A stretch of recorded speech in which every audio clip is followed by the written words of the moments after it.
Hello everyone, I am Dr. M.V. Chandrakant. I am a cancer specialist working in Narayana Hospital and R.N. Tagore Hospital, Kolkata. Well, in this wonderful evening, I will take you through a journey of what is head and neck cancer and how good or bad is it.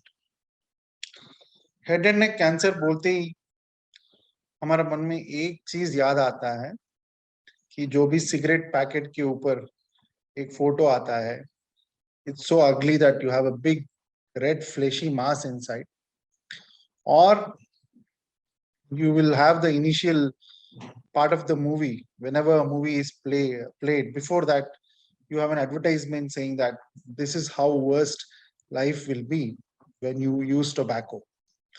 So ये जो हम cigarette packet के ऊपर देखते हैं या हम movie के पहले देखते हैं, ये बहुत खतरनाक है। ये डराने के लिए नहीं, ये सच में खतरनाक है, क्योंकि इतना डेंजरस कैंसर है कि हम ऑन्कोलॉजिस्ट होके हम भी इसका ट्रीटमेंट के लिए डरते हैं। It's one of the most difficult cancers to treat. Having said that, we have excellent treatment options. Well, मैं आज बताऊंगा ये हेड एंड नेक कैंसर का मतलब क्या होता है। हेड एंड नेक मतलब ये पूरा, इसको हेड मानते और नेक मानते। So this is one of the most important parts of the body. Important इस चीज के लिए है, very important. Number one, it is not just a body part, it has vital organs. मतलब हमको जीने के लिए ये सारा जरूरत है। जैसे सांस लेने के लिए नाक का जरूरत है।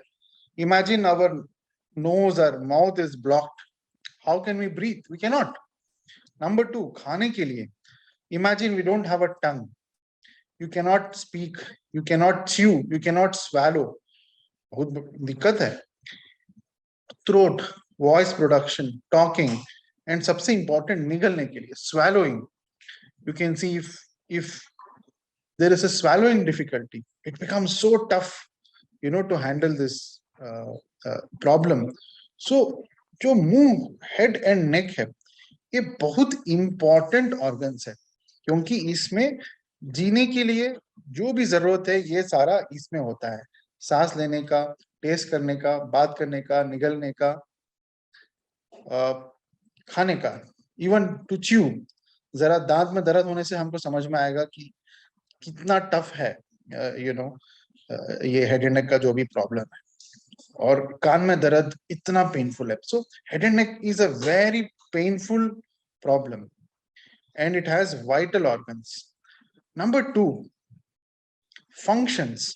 जैसे बात कर रहा हूं मैं, इसके लिए तो टंग का जरूरत है, बकल म्यूकोसा का जरूरत है। अब इमेजिन करिए, मैं जब बात करता हूं तब एक एयर टाइट कंपार्टमेंट है। मान लीजिए मेरा चीक में एक होल है, तब बात ही नहीं कर पाता हूं। जब जो कुछ खाता हूं तो इसमें लीक हो जाएगा। ये होता है पेशेंट्स में। So it is very tough to deal with these problems. और आंख है, so head and neck cancer easily आंख को भी अफेक्ट कर सकता है। और सबसे खतरनाक ये है कि ये ब्रेन का पास में है, तो ये ब्रेन के अंदर भी इन्वेड कर सकता है। Therefore, head and neck cancers are very dangerous. And ये भी हो गया, सब हो गया, बट हम बहुत इंपॉर्टेंट चीज एक याद रखना है कि इसका काफी सोशल इम्प्लीकेशन है। मान लीजिए किसको ब्रेस्ट कैंसर है, या मान लीजिए किसको पैर में कैंसर है, ये तो छुपा सकते हैं आप, you can hide it. But if you have cancer on your face, you can not hide. लोग हमारे पास आते नहीं है, they get feared. You have a social stigma. So head and neck cancer has many implications. Number one, functional implication, बात नहीं कर सकते. Number two, vital organ implication. Number three, very importantly, social implications. So ये तीनों कारण से head and neck cancer सबसे खतरनाक कैंसर साबित होता है। खतरनाक ही नहीं, सबसे कॉमन भी है। इंडिया में सबसे कॉमन कैंसर आज भी हेड एंड नेक कैंसर है।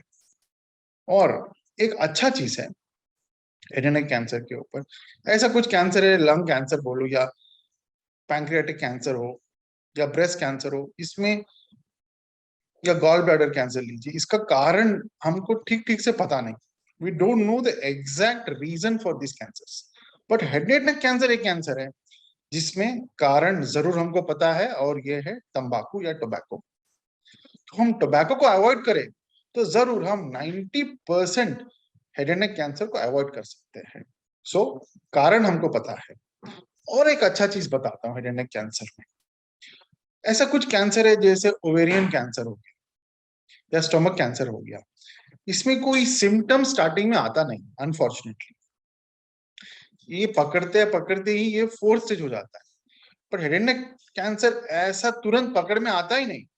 पकड़ में आता है तो जल्दी पकड़ में आता है, जरा छोटा अल्सर हो गया मुंह में तो इतना जल्दी पकड़ में आता है। So it is easily and very soon diagnosable. So you if so ये सिम्टम्स जल्दी देता है, it is easily signaling us that there is some abnormality inside. छोटा अल्सर भी हमको पहचान में आता है, तो इसको नेग्लेक्ट नहीं करना है।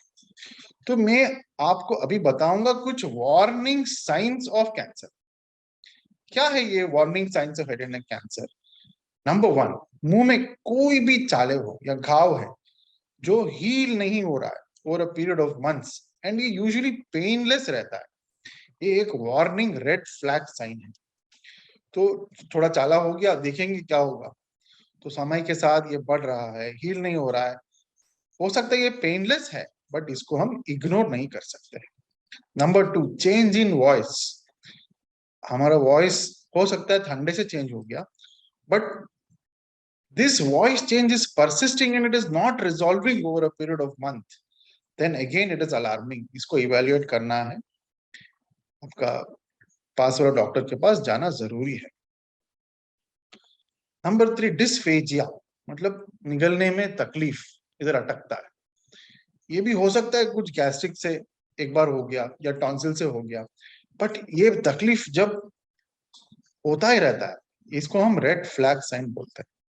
तो आज से आप एक चीज समझिएगा, जो भी माउथ में अल्सर हो या टंग में अल्सर हो जो महीनों तक हील नहीं हो रहा है, या आपका वॉइस चेंज हुआ है जो ठीक नहीं हो रहा है, या निगलने में दिक्कत है, ये थ्री मेन डेंजर सिम्टम्स है हेड एंड नेक कैंसर का।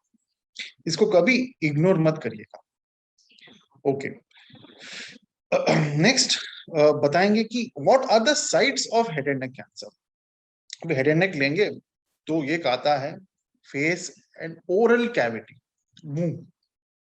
ओरल कैविटी एक पार्ट होता है हेड एंड नेक कैंसर का। नेक्स्ट होता है throat. So oral cavity, throat, और एक बोलते हैं इधर ब्रेन के आसपास को बोलते हैं नेसोफेरिंक्स। सो रफली हम ये सब साइड पे हम डिवाइड करते हैं। Oral cavity cancer usually ulcer की तरफ मैनिफेस्ट करता है, whereas throat cancers usually manifest as voice change or swallowing difficulty. And one more important symptom is lymph nodes in neck। जैसे गले में छोटा छोटा गांठ हो सकते हैं, इन्फेक्शन से एक दो दिन हो के चला जा सकता है, but if it is persisting over a period of time, इसको कभी नेग्लेक्ट मत करिएगा। हो सकता है ये गले का गांठ कुछ अलग कारण से भी हो सके, but this cannot be ignored. This is the danger science of head and neck cancer. और नेक्स्ट जाएंगे, हेड एंड नेक कैंसर का कारण तो हमने बता दिया, वो है टोबैको। यूजुअली बोलते हैं कि हेड एंड नेक कैंसर के लिए तीन कारण है। पहला कारण है तंबाकू या टोबैको, सेकंड कारण है टोबैको, और थर्ड कारण भी टोबैको ही है। So this tobacco is the most common cause for head and neck cancer. आप टोबैको अवॉइड किया तो 90% चांस आपको हेड एंड नेक कैंसर आएगा नहीं। तो वेरी इंपॉर्टेंट है टोबैको। अलग कारण भी है, जैसे एचपीवी वायरस बताते हैं, डेंटिशन बताते हैं, this are rare causes, but this is what over you should know. Tobacco is the most common cause for head and neck cancer. तो हमने हेड एंड नेक कैंसर के साइट्स जान लिए, danger sign symptoms जान लिए, कारण जान लिए। नेक्स्ट, इसका टेस्ट क्या क्या होता है। मान लीजिए मुंह में एक अल्सर हो गया, तो इसको क्या टेस्ट करना चाहिए। तो गले में वॉइस चेंज हो गया, तो इसको क्या टेस्ट करना चाहिए। So if there is a non healing ulcer on my mouth, तब क्या टेस्ट करना चाहिए? तो हम डॉक्टर के पास जाएंगे। कभी कभी ये स्टार्टिंग में एक वाइट पैच या ल्यूकोप्लेकिया जैसा प्रेजेंट कर सकता है, और ये यूजुअली घाव ये निकलता नहीं है, वाइट वाला एक पैच रह जाता है। एक अलार्मिंग है, ये प्री कैंसरस स्टेज है। सो जो हेड एंड नेक कैंसर होता है, ये होने के पहले एक प्री कैंसरस स्टेज होता है, मतलब कैंसर होने के पहले एक वाइट पैच या रेड पैच जो आप क्लीन करने से भी निकलता नहीं, इसको बोलते हैं ल्यूकोप्लेकिया या एरिथ्रोप्लेकिया। ये एक कैंसर के पहले का प्री कैंसरस कंडीशन होता है, इसको कभी इग्नोर मत करिए। ये जो भी सिम्टम है, मुंह में जो चाले है, हील नहीं हो रहा है या ल्यूकोप्लेकिया है, इसको लेके डॉक्टर के पास जाएंगे। तो ये कैंसर का डायग्नोसिस बायोप्सी से ही होता है। बायोप्सी मतलब जरा छोटा सा मांस का टुकड़ा को निकाल के माइक्रोस्कोप में देखना, taking out a small piece of tissue and looking in the microscope is what is biopsy. ये कैंसर है या नहीं है, ये हमको बायोप्सी से ही समझ में आएगा। बायोप्सी करना बहुत जरूरी है, डरिए मत। बायोप्सी करने से कैंसर फैल जाएगा, बायोप्सी करने से हील नहीं होगा, ये सारा मिसकंसेप्शन है। ये मिसकंसेप्शन से आपको बाहर निकलना है, बायोप्सी जरूर करना है, प्रूव करना है। नंबर 2, मान लीजिए वॉइस चेंज हो गया, तो हम बोलते हैं लेरिंगोस्कोपी या एंडोस्कोपी, ये सब करके हम विजुअलाइज करके उधर से हम बायोप्सी निकाल सकते हैं। तो ईएनटी डॉक्टर आपके आसपास है तो वो इजीली करते हैं, या मान लीजिए निकलने में तकलीफ है तो एक एंडोस्कोपी करके हम इसको पकड़ सकते हैं। मान लीजिए इधर कुछ लिम्फ नोड आ गया, तो हम लिम्फ नोड को निकाल के बायोप्सी कर सकते हैं। और थायराइड कैंसर एक रेयर रेयर कैंसर है when compared to head and neck cancer. और थायराइड कैंसर यूजुअली इतना खतरनाक होता नहीं है, ये सर्जरी से यूजुअली हील हो जाता है।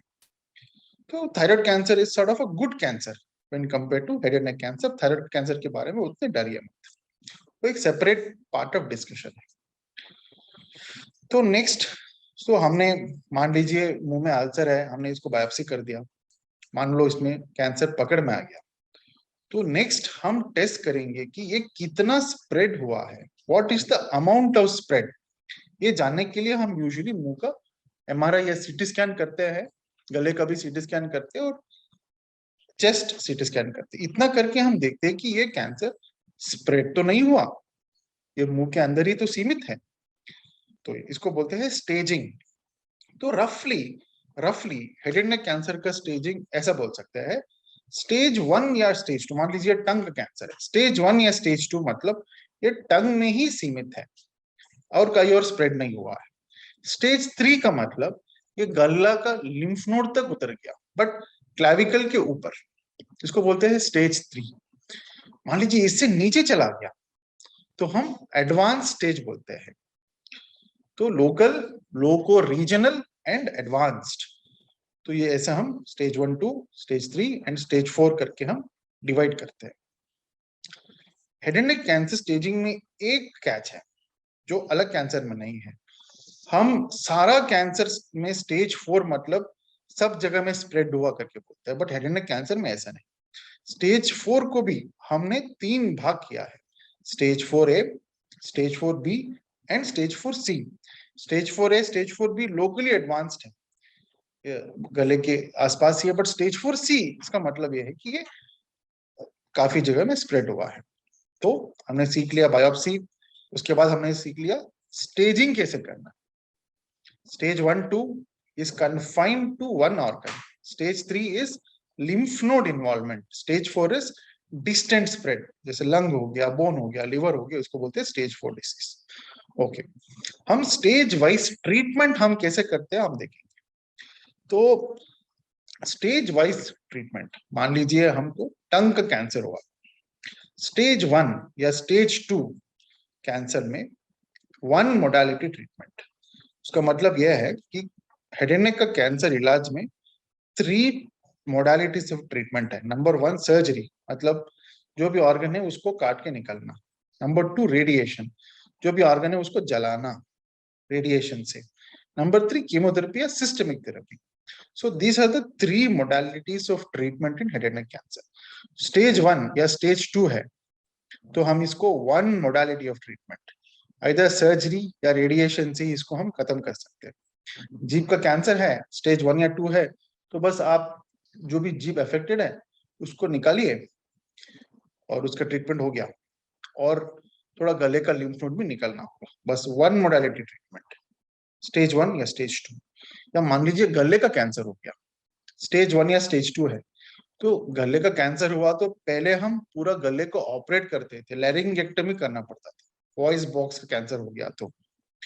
बट आजकल हम लैरिंगेक्टमी नहीं करते, हम करते हैं ऑर्गन प्रिजर्वेशन।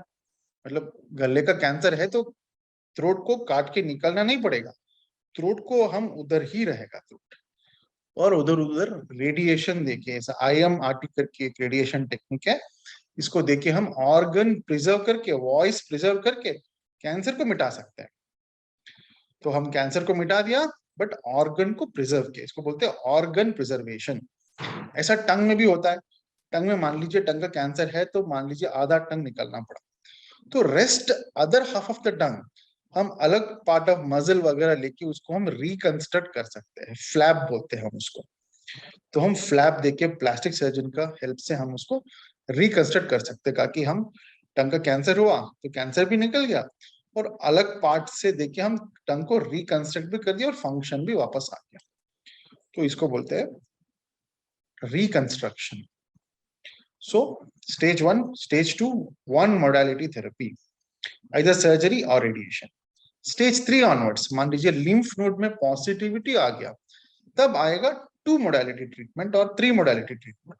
हो सकता है सर्जरी, रेडिएशन, या सर्जरी, रेडिएशन, कीमोथेरेपी सब कंबाइन करके देना हो, इसको बोलते हैं ट्राई मोडालिटी थेरेपी।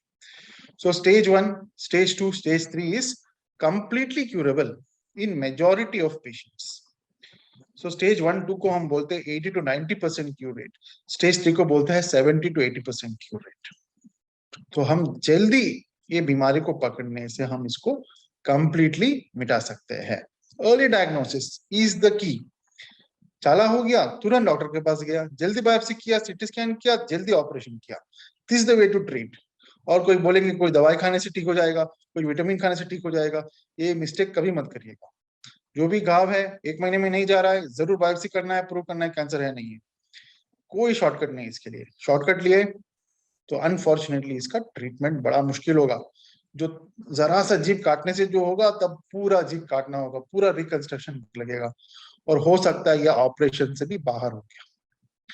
तो हेड एंड नेक कैंसर में की मैसेज ये है कि what ever symptom you have, if it is above 1 month, never ignore, go to the doctor, make sure it is not cancer, and make sure to do a biopsy if it is advised to you. Okay, अभी हम बात करेंगे stage 4 cancer में, जो हमने surgery कर दिया, radiation किया, फिर भी वापस आ गया, ये अलग जगह में स्प्रेड हुआ। तो पहले इसका ट्रीटमेंट ओनली कीमोथेरेपी से होता था, बट अनफॉर्चुनेटली कीमोथेरेपी से लंबा रेस्पॉन्स आता नहीं था। तो आजकल टारगेटेड थेरेपी और इम्यूनोथेरेपी देने से पेशेंट्स लंबा जीते हैं, 5 years क्रॉस करने का उम्मीद है, even in a 4th stage head and neck cancer. That is good thing about targeted therapy and immunotherapy. जैसे हमारा बॉडी का इम्यूनिटी बढ़ा के हम ये पेशेंट को लंबा जीने के लिए हेल्प कर सकते हैं। So this is about treatment of head and neck cancer. तो मैं खत्म करने के पहले 2-3 इंपॉर्टेंट मैसेजेस देना चाहूंगा। Number 1, head and neck cancer सबसे खतरनाक कैंसर है, क्योंकि ये वाइटल ऑर्गन के लिए अफेक्ट करता, मतलब सांस लेना, खाना, इसमें तकलीफ देता है। नंबर 2, सोशल इम्प्लीकेशंस, किसी को कैंसर का मुंह दिखाना बड़ा तकलीफ होता है, सोशल स्टिग्मा होता है, घर से बाहर निकलना अच्छा नहीं लगता, ऐसा एक जीवन जीना पड़ता है। मान लीजिए इतना बड़ा कैंसर के पूरा मुंह निकलना पड़ता है, ऐसा मुंह लेके बाहर निकलना बड़ा मुश्किल होता है। तो इसीलिए हेड एंड नेक कैंसर सबसे खतरनाक है। और सबसे अच्छा ये भी है, 2 कारण से बहुत अच्छा है, क्योंकि नंबर 1, इसका कारण हमको पता है, we know the reason for head and neck cancer is smoking और टोबैको, स्मोकिंग और स्मोकलेस टोबैको, पान, जर्दा जो भी खाते हैं, ये सारा कैंसर करेगा ही। It is sure that all these tobacco products will cause cancer. एक एक बार आप खाने से एक एक नया नया कैंसर सेल तैयारी होता रहता है। इसीलिए आप खा रहे हो तो अभी छोड़ना चाहिए, आप नहीं खा रहे हो तो जो भी खा रहे हैं उसको हर बार बोलना चाहिए कि आप छोड़ दो टोबैको। हर बार बोलने से शायद उनका मन में कुछ परिवर्तन होगा और वो टोबैको छोड़ देंगे। तो ये श्योर है कि कैंसर होगा ही। और नंबर 2, मान लीजिए कोई अल्सर हुआ या कोई सिम्टम हुआ, आप इसको नेग्लेक्ट मत करिएगा। 1 महीने से ज्यादा है तो जरूर डॉक्टर के पास जाइएगा, बायोप्सी करिएगा और स्टेजिंग करके इफ सर्जरी कराना या रेडिएशन करना है। Never ignore, there is, if you pick up in the early stage, there is definite cure with one modality therapy. बस सर्जरी या रेडिएशन से इसको पूरी तरह से मिटा सकते हैं। नंबर 3, मान लीजिए आप थोड़ा एडवांस स्टेज में भी डायग्नोज हो गया, तब भी तीनों मोडालिटी ट्रीटमेंट से हम इसको क्यूर कर सकते हैं। Lymph node dissection, radiation, chemo सब देके। मान लीजिए एडवांस स्टेज ऑफ कैंसर है, तब भी नंबर 1 स्मोकिंग सेसेशन सबसे इंपॉर्टेंट है। उसके बाद टारगेट थेरेपी और इम्यूनोथेरेपी देके हम जीवन लंबा कर सकते हैं। I think with this short information, I think we have got some take-home messages to us.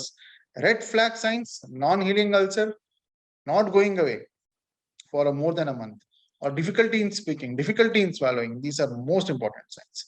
So with this, I would thank all of you for patient listening, and I wish all of you a very good evening or good day. Thank you. Good night.